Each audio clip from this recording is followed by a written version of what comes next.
No es un día más cuando anunciamos contenidos de la diaria de fin de semana, por lo menos para Cecilia Álvarez y Marcelo Pereira, que por lo pronto tienen que cambiar su rutina para estar en esta mesa. Cecilia, bienvenida. Bueno, un placer siempre venir a esta mesa. Muy bien, muy bien. Me gusta, me gusta. Marcelo, ¿cómo andás? Buenos días, bien.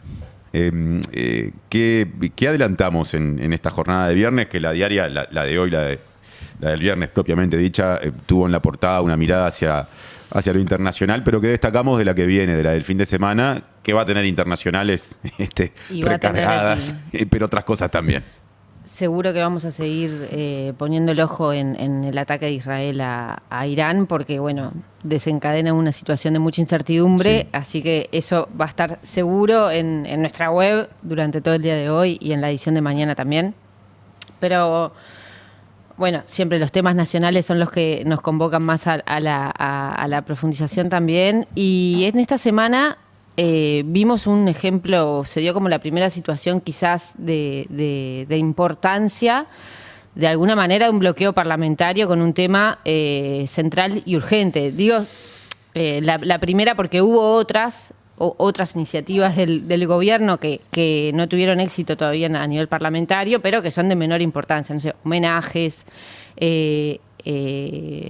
a creaciones, bueno, de algunos municipios. Pero en este caso estamos hablando de un tema central y muy importante, como es el salvataje a la caja de profesionales universitarios, un tema que se arrastra ya de hace muchos años, en el que distintos gobiernos tuvieron que actuar sobre esto, y que es un tema que no es central en lo programático, ¿no? De hecho, las posturas que se están viendo hoy, tanto a nivel de gobierno como de oposición, han sido, en los últimos años, han estado, digamos, de los dos lados, ¿no? De los que hoy son gobiernos, se rechazaron alguna iniciativa similar cuando eran oposición, y hoy la oposición está bloqueando una iniciativa similar también, aunque bueno, se presentan matices. Pero a lo que voy con esto es que es un caso en el que no se rajan las vestiduras, digamos, a nivel ideológico.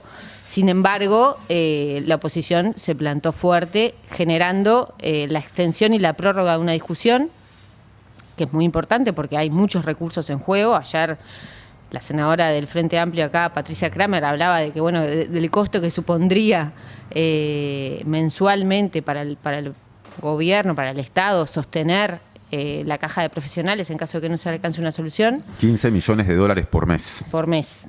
Por lo pronto, por lo que queda del año, para ver si el año que viene, para el año que viene se encontraría una solución. Entonces, este es un tema que es clave, digamos, en la discusión, y es la primera prueba que hay que ver cómo la pasa el gobierno y la oposición. Entonces, bueno, estamos trabajando, sí, en poder profundizar en qué es lo que está en juego, tanto con legisladoras, a nivel de legisladores, como fuentes de gobierno, qué es lo que está en juego en esta discusión y qué caminos se pueden abrir. Habló de bloqueo parlamentario recién Cecilia y se preguntó qué es lo que está en juego. ¿Por dónde empezar hablando de esta discusión en particular vinculada a la caja de profesionales? Yo creo que el tema importante en esto, y lo ato con la otra decisión que hubo reciente en el Parlamento, que fue no aprobarle el aumento de tope de deuda para el ejercicio de este año al Poder Ejecutivo. Eso en el proyecto de ley de rendición de cuentas. Seguro. Las dos cosas, lo que está en juego para empezar es mucha plata. Y a la vez la situación fiscal. Esta que era tan importante, por lo menos en lo declarativo, para el gobierno anterior, son dos movimientos que coinciden en que se le dice al Poder Ejecutivo, bueno, gaste más, ¿no? Y esto es bien complicado, porque no se trata, por ejemplo, como va a pasar dentro de algún tiempo, no sé, cuando venga un proyecto, ponele para restituir la presencia de los representantes docentes en los consejos directivos de cada rama de la enseñanza pública, ¿no? Que hay un tema que es en buena medida ideológico, programático, hay posiciones contrapuestas de los dos bloques grandes sobre si eso tiene que ocurrir o no. Acá hay un tema que tiene que ver con la disponibilidad de recursos del Poder Ejecutivo en una situación en que además de haber quedado, digamos, un agujero interesante en las cuentas públicas al final del ejercicio pasado, también quedaron una serie de déficits en materia social. Hay una cantidad de urgencias en este sentido que el gobierno actual se comprometió a tratar de atender, y cada una de estas decisiones que le dice no, esta plata que quedó, que hay que pagar de ACE, que hay que pagarle al Ferrocarril Central, eso usted pague los recursos que tiene. Con lo cual le va a quedar menos, por supuesto, para atender su programa.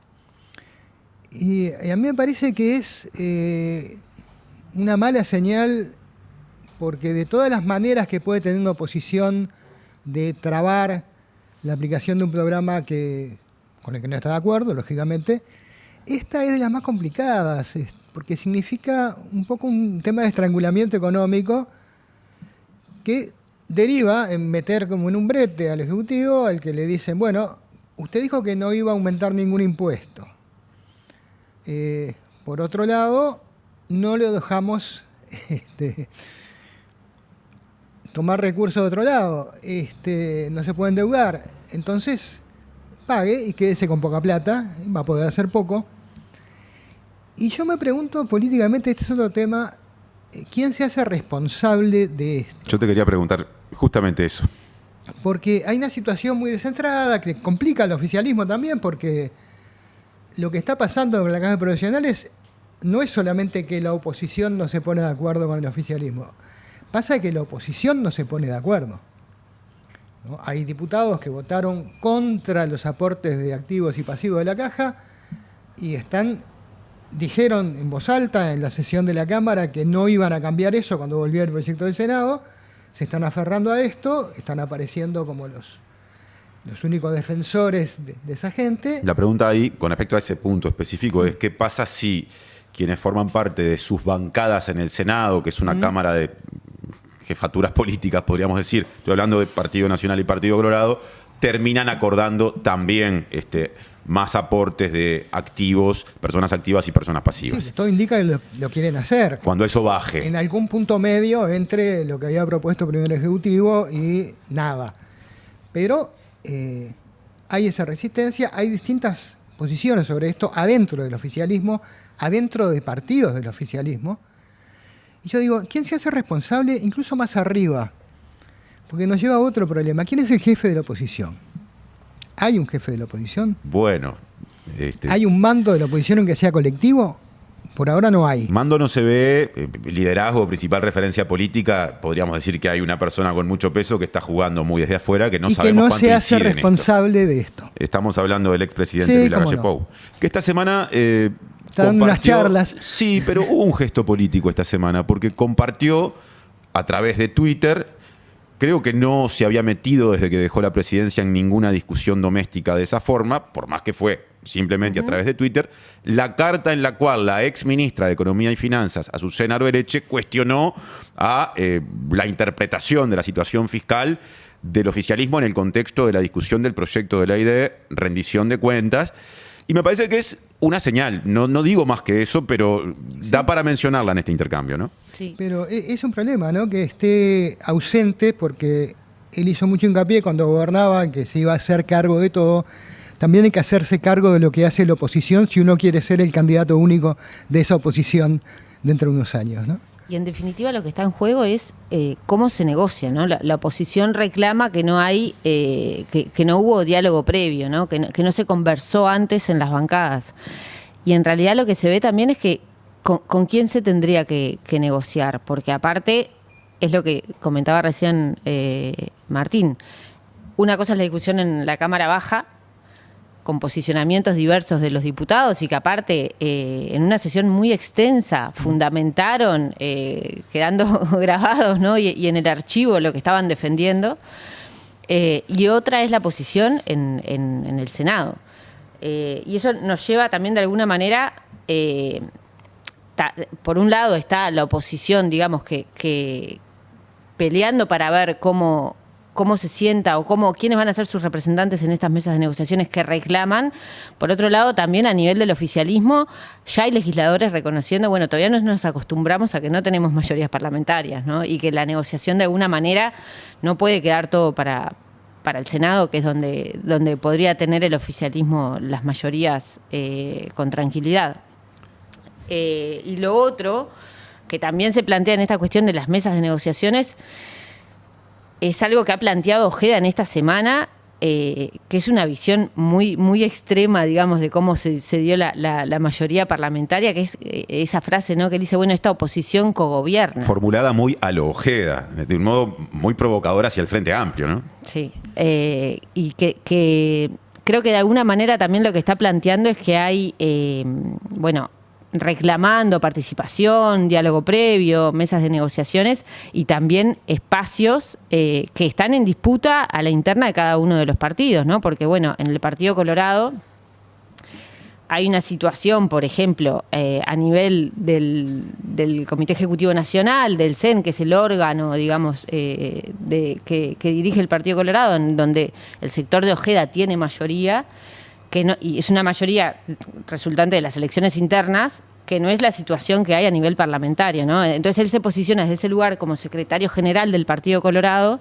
donde está legítimamente nombrado por la interna partidaria, pero a nivel legislativo la situación no le favorece, porque la mayoría de los legisladores son de Vamos Uruguay. En el total de la bancada bicameral colorada sí, en el Senado no, hay un 3-2 de las listas de Unir para Crecer, pero que también tienen diversidad hacia adentro, porque no es lo mismo Robert Silva que Gustavo Zubida, y en el medio está Ojeda atando esa mitad más uno. Exacto. De las bancas coloradas del Senado, ¿no? Y en el Partido Nacional también están decidiendo quién manda.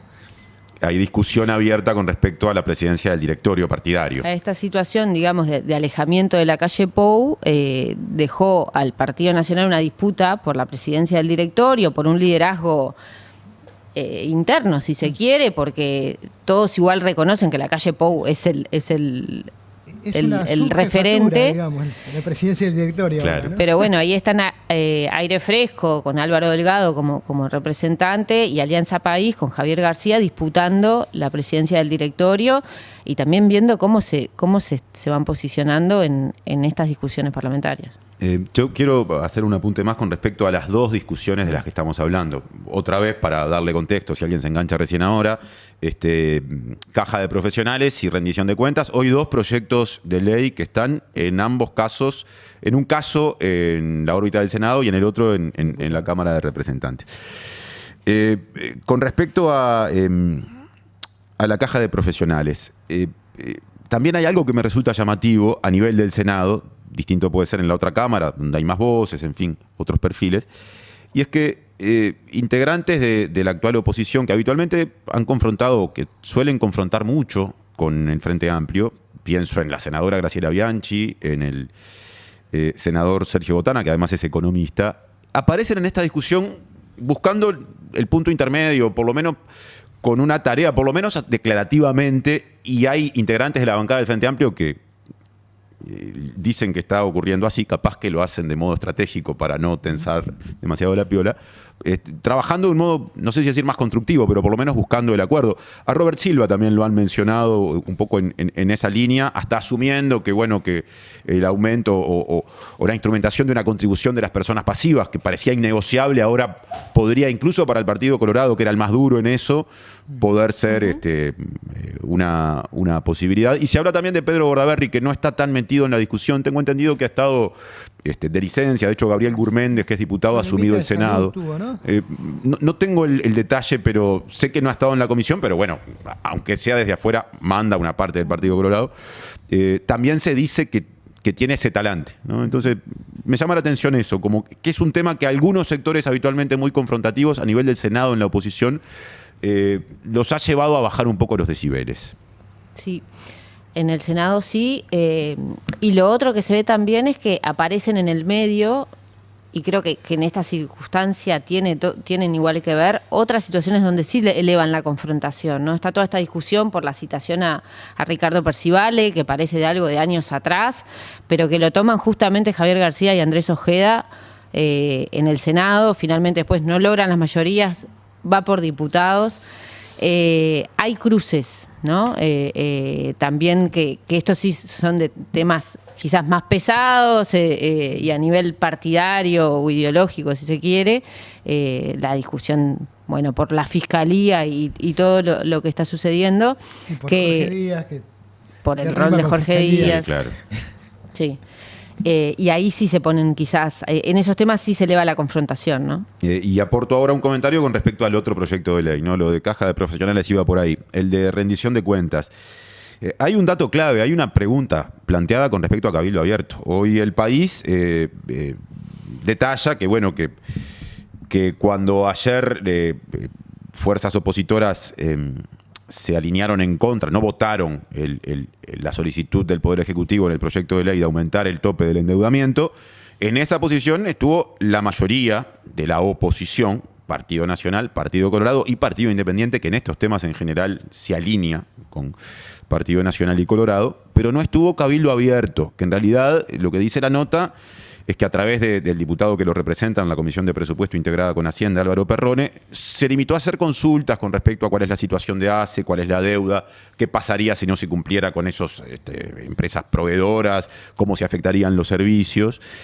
Y me parece que ahí hay un elemento importante, ¿no? Para seguir en términos informativos, en un escenario en el que Identidad Soberana ya anunció, dice la misma nota, que va a votar en contra de la totalidad del proyecto. En general, se tiende a hacer la postura. Y creo que es otro elemento interesante porque viene a cuestionar esto que a veces en la agenda informativa, en los medios, se plantea de la coalición republicana. La coalición republicana no existe como tal, como bancada en el Parlamento. Y esto de Cabildo Abierto es la confirmación de algo que aparte Manini ya había anunciado, ¿no? Eso es lo que había dicho Manini, ¿no? Que ya no existía la coalición republicana. Hay que ver qué pasa ahora esta semana, cuando el proyecto de ley de rendición de cuentas pasa al plenario, y qué decisión adopta Cabildo Abierto, que de alguna manera lo que está en discusión con la rendición de cuentas es el relato sobre el gobierno anterior, ¿no?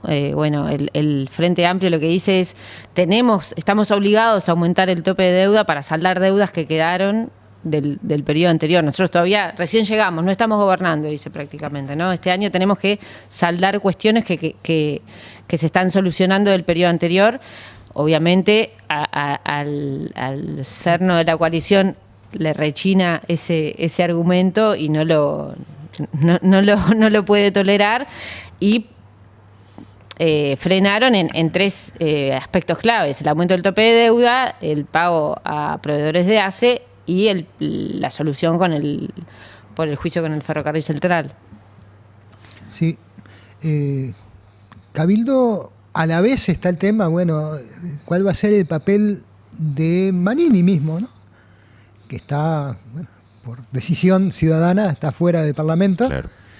Y tenemos un par de diputados que, no sé si te acordás, que ya cuando se empezó a negociar las primeras cosas, se quejaron de que no venían a hablar con ellos, ¿no? Que estaban hablando con las autoridades del partido y que era con ellos que tenían que hablar. Entonces eso tampoco es una señal muy estable sobre qué va a pasar en estos 5 años con la bancada de Cabildo Abierto y Manini, ¿no? Sí, claro, ¿cómo va a coordinar? Un Cabildo Abierto aparte que ya sufrió desprendimientos, ¿no? Porque bueno, todo un sector, el espacio de los pueblos libres se alejó de Cabildo Abierto, se presenta como un movimiento político independiente del partido. Que tiene ediles en que tiene ediles que no tiene diputados, ¿no? Claro.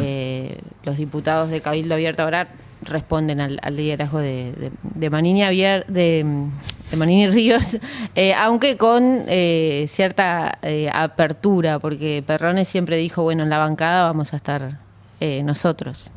Bueno, empezamos a aproximarnos a eso de lo que tanto se habló cuando se conoció el mapa electoral, ni bien pasó la parte del ciclo electoral más pesada, octubre y noviembre del año pasado, esto de, bueno, pero ¿y cómo va a ser el Frente Amplio para buscar mayorías cuando vengan los proyectos de ley importantes?